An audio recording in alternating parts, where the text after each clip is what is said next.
attaque direct avec le premier sujet parce qu'on a déjà perdu 5 minutes. Et le premier sujet traite de quoi déjà? Oui, le premier sujet, c'est sur la reprise des classes qui est reportée jusqu'au 14 janvier. Pourquoi Pourquoi le communiqué il est tombé la nuit? Parce que le matin, moi, j'ai vu des gamins en tenue, partir à l'école et sur le chemin on leur a dit où vous partez, il n'y a pas école aujourd'hui. Justement, c'est la grosse question qu'on se pose, problème de communication, et je pense que ça aurait pu être évité parce qu'on sait tous qu'on a une crise de carburant en ce moment et le week-end a été tellement chargé, on a vu de longues queues, il n'y avait presque pas de carburant, il fallait s'y attendre que le lundi allait être mouvementé, même pour les travailleurs ça a été compliqué, en plus forte raison pour ces enfants qui devaient rejoindre l'école.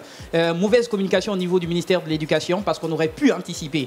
D'ailleurs, depuis le début de cette crise, on aurait pu prendre les devants, permettre aux enfants de rester à la maison. On l'a vu avec la crise Ebola par exemple, où on est resté plus de 2 mois sans école. On a pu rattraper après. Je pense qu'on aurait pu, pour des mesures extraordinaires, permettre aux enfants de rester à la maison jusqu'à ce qu'on trouve une solution, un moyen de gérer la crise. La réflexion est tombée tard dans la nuit du dimanche. Moi, je me dis sûrement que c'est ça. Et puis, la communication n'est pas vite partie, n'est pas vite tombée dans les oreilles des parents. Parce que moi, chez moi, les enfants sont allés les déposer à l'école. Et c'est après, on leur a dit de rentrer à la maison. Voilà. Donc, moi, je pense que même au niveau des écoles, le ministère n'avait pas pris rapidement la décision pour que les institutions soient informées à temps, pour qu'ils puissent prendre des décisions. Est-ce que ça veut dire, Sagno, que 6 jours, puisque du 8 au 14, il y a 6 jours d'intervalle, en 6 jours, on aura ramené la situation à la normale? Non, moi je pense que c'est juste une observation qu'on est en train de faire.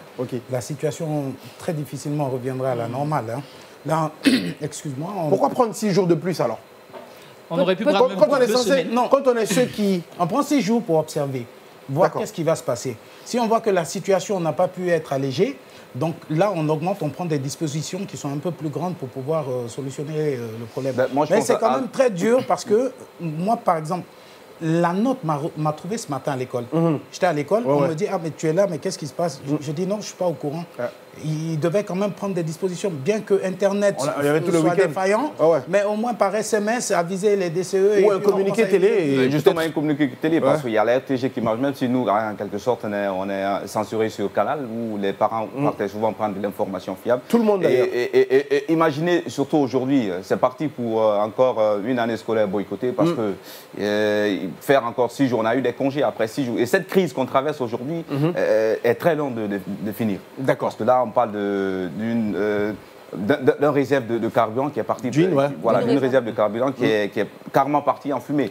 Et imaginez-vous, est-ce que le gouvernement va vraiment pouvoir régler ce problème, pouvoir régler cette crise? Parce que quand on prend le carburant, il y a beaucoup de secteurs qui sont aujourd'hui touchés. Le secteur pouvoir régler la crise, oui. En un temps record, non. C'est peut-être ça la question, mais qu'on le veuille ou pas, on va quand même reconstruire un nouveau dépôt. Et il est très difficile quand même de réunir les élèves au même moment à 8 h du matin, que tous les élèves soient là présents.